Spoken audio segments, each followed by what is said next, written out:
Hai guys, apa kabar? Ketemu lagi sama saya Melisa Hendy dalam program Financial Literacy Corner. Pada hari ini, hari Minggu ya, 14 September 2025. Menarik sekali, tadi saya udah bahas sama Kang Kujang satu tema menarik ya, berhubungan dengan keuangan yang harus dikelola oleh para karyawan.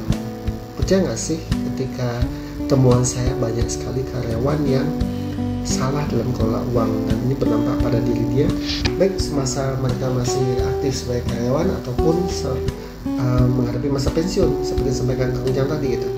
Nah, temuan saya adalah mereka tidak memiliki kemampuan dalam hal literasi keuangan, dan ini bahaya sekali gitu. Nah, dampaknya seperti apa? Mereka boros dalam hal kelola keuangan, tidak punya tabungan, tidak punya dana darurat, tidak punya investasi, ya akhirnya mereka ngutang.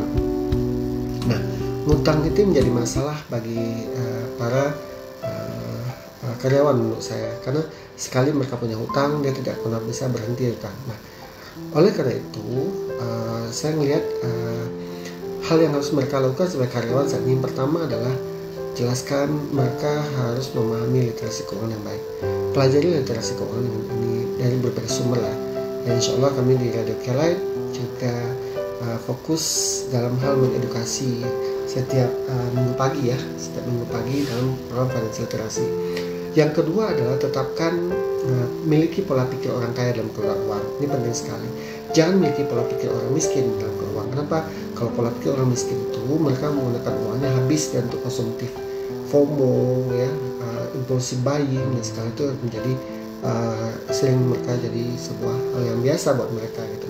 Nah, yang ketiga, tetapkan tujuan, yaitu financial freedom, kebebasan keuangan, di mana punya uang untuk beli sesuatu dan sudah tidak isu lagi untuk beli apapun gitu.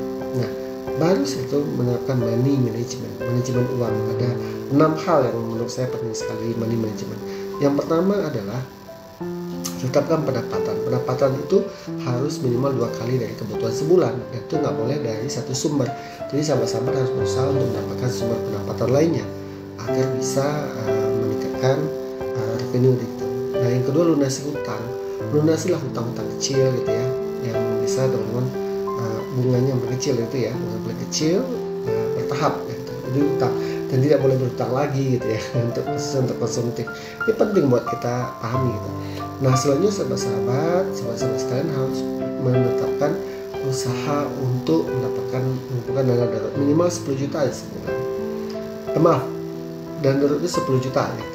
Jadi ketika ada kebutuhan mendadak, mendesak, kita bisa kita bisa gunakan itu dulu, dan itu kita ganti gitu. Dana darurat ini jadi penting buat ketenangan bagi para karyawan dalam hal bekerja gitu, dalam menjalankan tugas-tugas mereka gitu.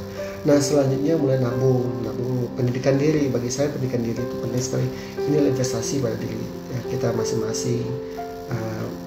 Tabungan buat pendidikan anak, tabungan untuk ibadah gitu, tabungan untuk rumah, mobil, dan segalanya gitu, itu harus ditabung.